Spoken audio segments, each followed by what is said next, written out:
Rồi, hôm nay là ngày 1 tháng 10. Xin chào các bạn. Hôm nay ngày 1 tháng 10, Lý Quỳnh, máy khoan hàng bãi tuyển chọn. Ờ, Xin giới thiệu một số máy khoan cho các bạn. Các bạn thích thì tham khảo nhé. Xin cảm ơn các bạn. Rồi, giờ là cây số 1. Cây số 1. Máy. Thân máy là 500, pin 350. Sạc mới luôn nha các bạn, là 450, lắc đắc cơ 18V. Thử test cho các bạn coi.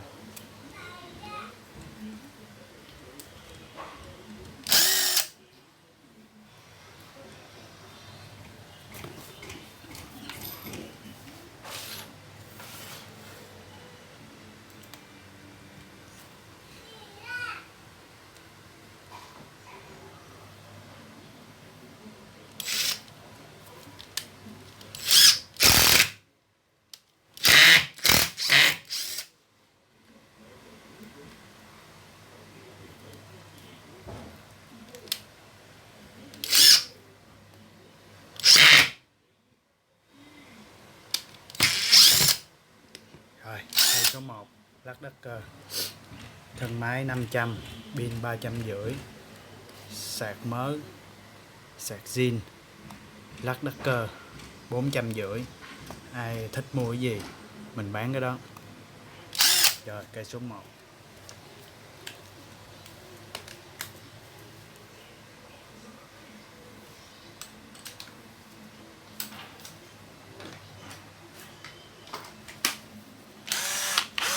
Cây số 2 là cây Hitachi 12V. Mi tốc độ nó là 2000. Coi ngoại hình nó nha các bạn.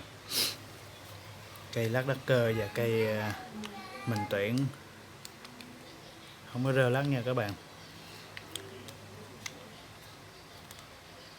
Pin mình lên 14V. Rồi, pin là 250. Thân máy là 400. Tổng cộng 650 máy pin sạc. Rồi, test máy cho các bạn coi luôn.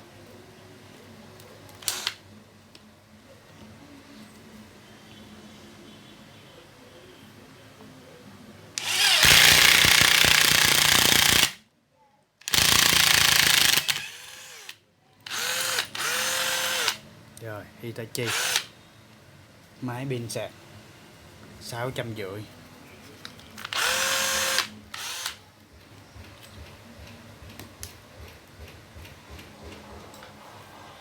Rồi, cây số 3 cũng là Hitachi, cây chiên khoan thì tốc độ mi lúc nào nó cũng thấp hơn nha các bạn. Mi này 1050, thấy rõ không các bạn? 1050 mi. Để mà bấm dứt cho coi các bạn coi nó vô.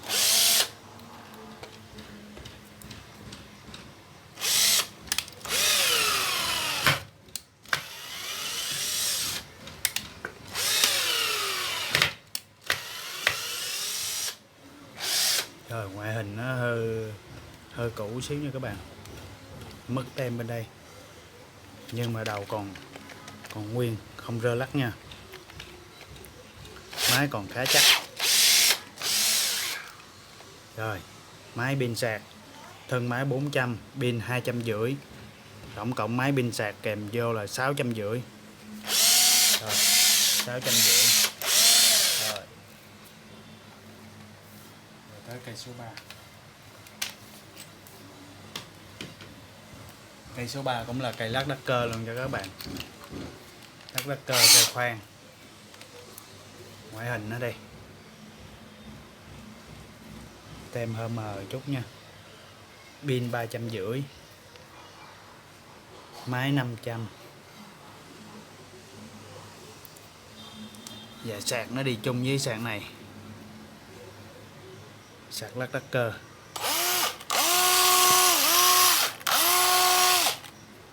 Thử bắn dít luôn nha các bạn.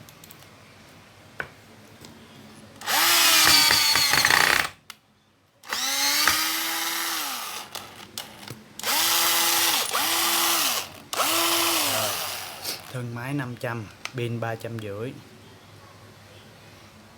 sạc lắc đắc cơ 450.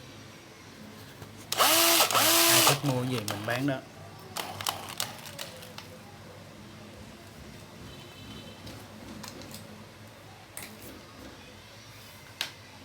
Rồi, cây số 5.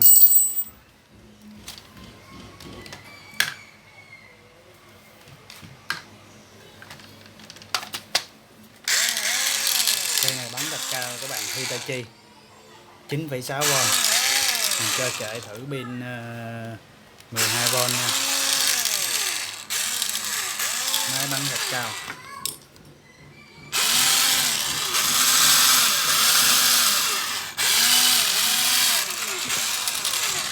Ngoại hình đó nha các bạn, 9,6V, cũng còn khá mới. Rồi, thân máy 300, vỏ pin 100. Thân máy 300, vỏ pin 100.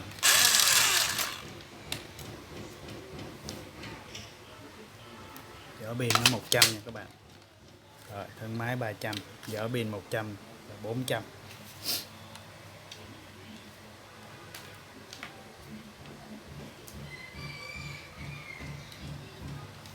Rồi, cây số 6. Cây số 6 là cây Hitachi.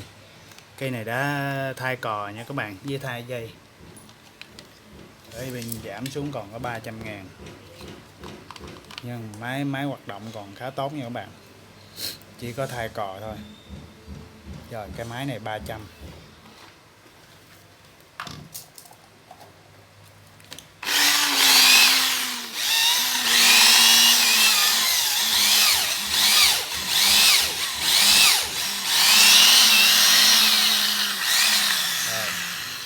Cái máy này 300 Hitachi. Mi nó lên tới 1.900 mi. Các bạn nhìn thấy rõ không? 1.900 mi. Rồi, tới cây số 7.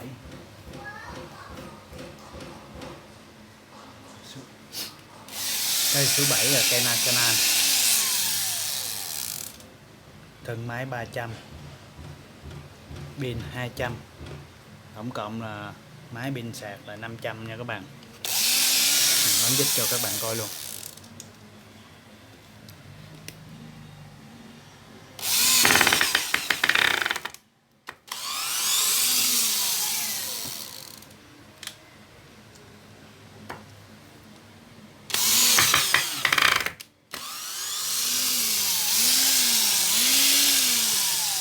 Pin này mình đã đóng lên 12V nha các bạn. Nacanan. Đầu Autolock còn khá tốt.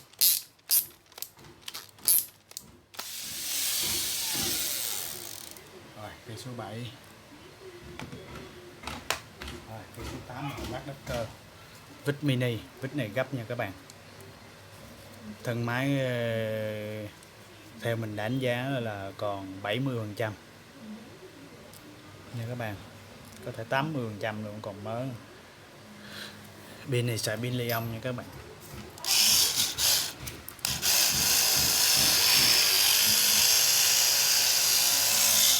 Vít này vít gấp luôn. Lắc đắc cơ của Mỹ. Thử bắn vít cho các bạn coi luôn.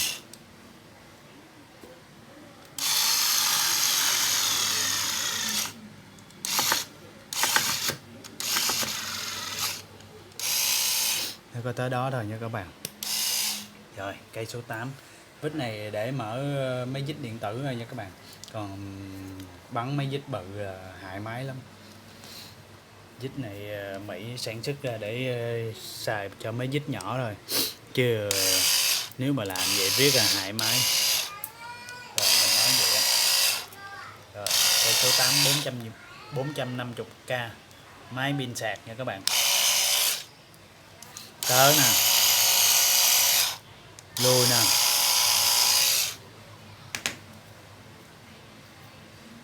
Rồi, cây số 9. Máy pin sạc 400k, cũ hơn vít nãy nha, không, nhưng mà không có gấp luôn. Tới nè, lùi nè. Tới lùi. Rồi, cây số 9, máy pin sạc 400, vít mini. Rồi, cây số 10 cũng là lắc cơ. Vít này không có gấp nha các bạn. Nè, lùi nè.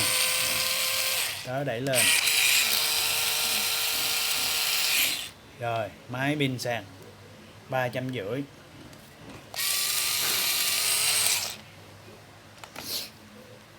Cây này cũng giống cây đó, máy pin sạc 350.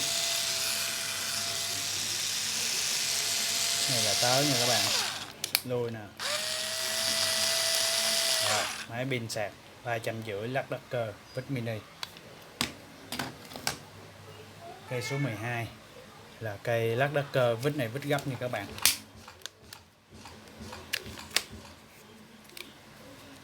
Ngoại hình còn rất khá. Lắc cơ 3,6V. Này tốc độ nó 180 mm. Nè,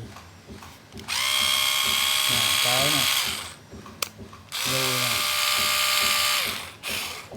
Rồi, gấp nè.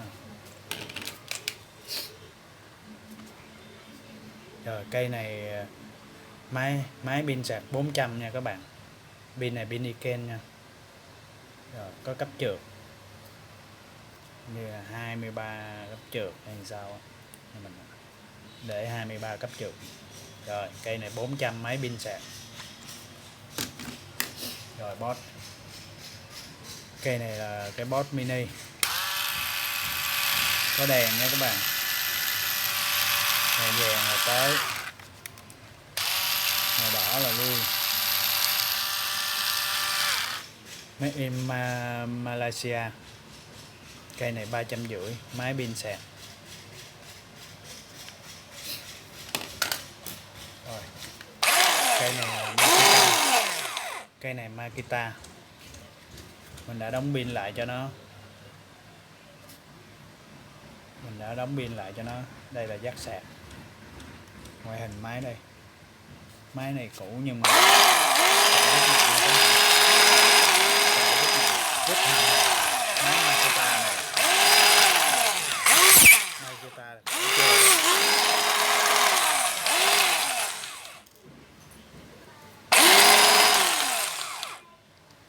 máy này 12V nha các bạn. Mình test thử dít cho các bạn coi.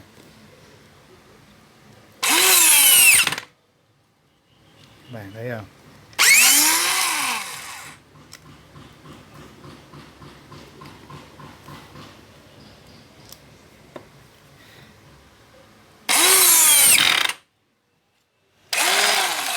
Máy pin sạc 450. Máy pin sạc 450. Rồi các bạn, cái này là chỉnh lực nha các bạn. Chỉnh lên chỉnh xuống. Rồi, máy pin sạc Makita 450.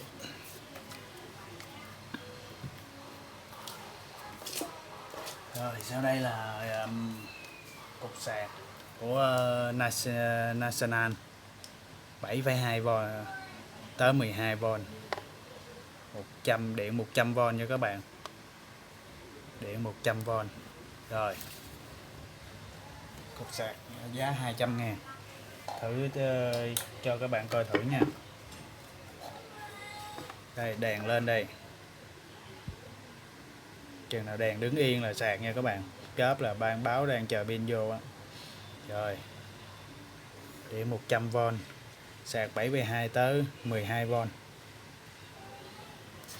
Rồi, giá 200.000.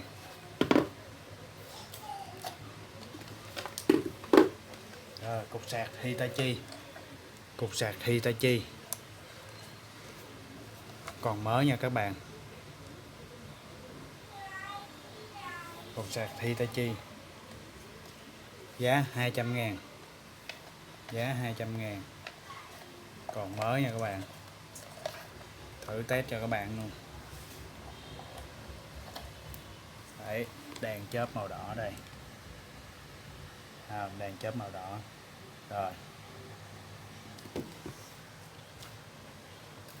Rồi, tới một số pin cho các bạn nha. Còn cây này nữa. Cây lắc cơ. Đắc cơ. Còn cây lắc đắc cơ nữa các bạn, sót cây lắc đắc cơ đây. Cây lắc đắc cơ 12V, thân máy 400. Lắc đắc cơ 12V. Này để số mấy đây? Số 10. Hồi nãy là cây này. Cây này cuối cùng là số 14. Vậy lắc đắc cơ này số 15 nha các bạn. Lắc đắc cơ 12V.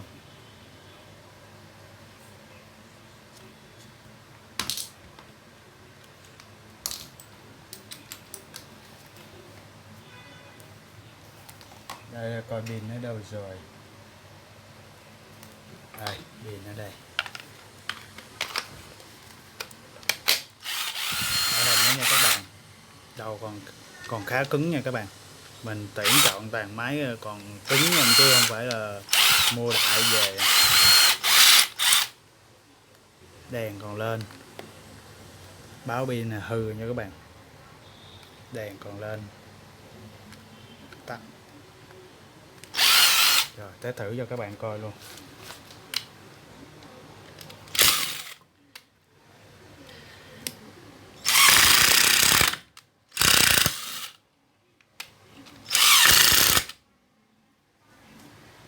Rồi, em các bạn.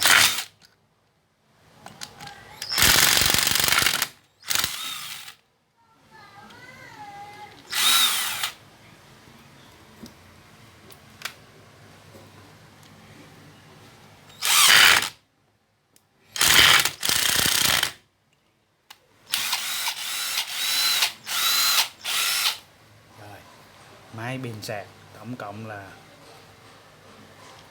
650 nha các bạn. Máy pin sạc là 650. Rồi bây giờ tới pin.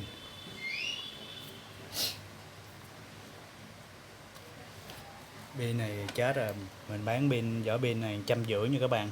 Pin này là pin National 14,4V, ngoại hình còn mới nha các bạn.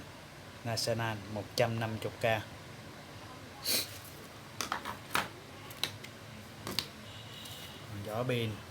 Vỏ pin này Hitachi, ai thích về đóng pin thì tự đóng 100k. Còn pin zin ở trỏng nha các bạn. Rồi, vỏ pin Makita 14,4V 200k. Rồi cái này của Edman. Này của Edman. Bữa mình dán đây mà bóc cái băng keo giấy ra nó mất màu nha các bạn. Chứ nó còn mới nha. Edman nè. Đo áp cho các bạn coi. Còn 18,7V nha các bạn. 18,7V. Rồi 350k. Rồi. Cái này là 18V 3.500k. Đây thử cho các bạn cho coi. Máy của mình đây.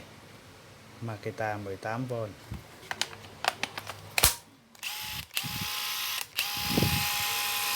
Nha. 500. Rồi, cục pin 500. Rồi. Này vỏ pin chết này nha các bạn, 150k. 150k, vỏ pin 14,4V. 14,4V, 150k. Rồi, đây cũng là Edman. Edman còn mới nha các bạn. 350k. Mình đo áp cho các bạn coi luôn.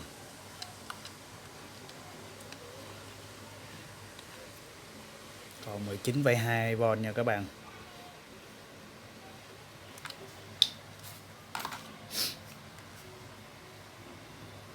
Còn đây là cục pin gì mình không biết, nhưng mà 12V. Mình đo áp cho các bạn coi luôn.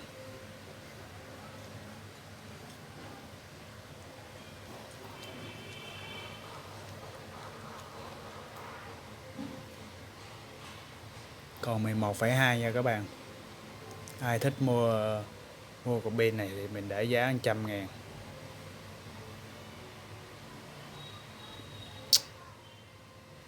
11,2. Ai thích mua mình để giá 100.000. Rồi. Rồi, đây vỏ pin còn pin Niken ở trong đó, nhưng mà mình bán vỏ pin 150k. Ai thích về đóng pin tự đóng 150k.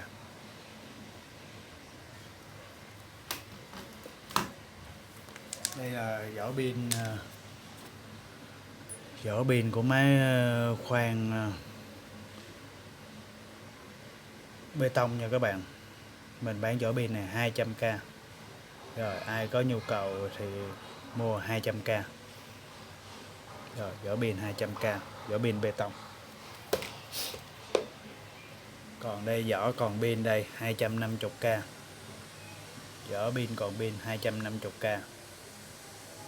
Giống y chang cái vỏ nãy. Vỏ vỏ khoan bê tông nha các bạn. Đây có mạch báo pin đây, nhưng mà pin nó chắc hư rồi.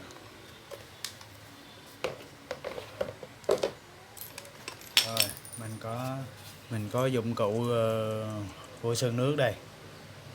Cây này là cây sủi của Nhật. Các bạn coi đây, rất đẹp. Cây Nhật làm sắc sảo, nhôm Atalium, nhôm rất cứng. Cái này thép Talium rất cứng cáp. Rồi mình bán cây này 150k nha các bạn. Rồi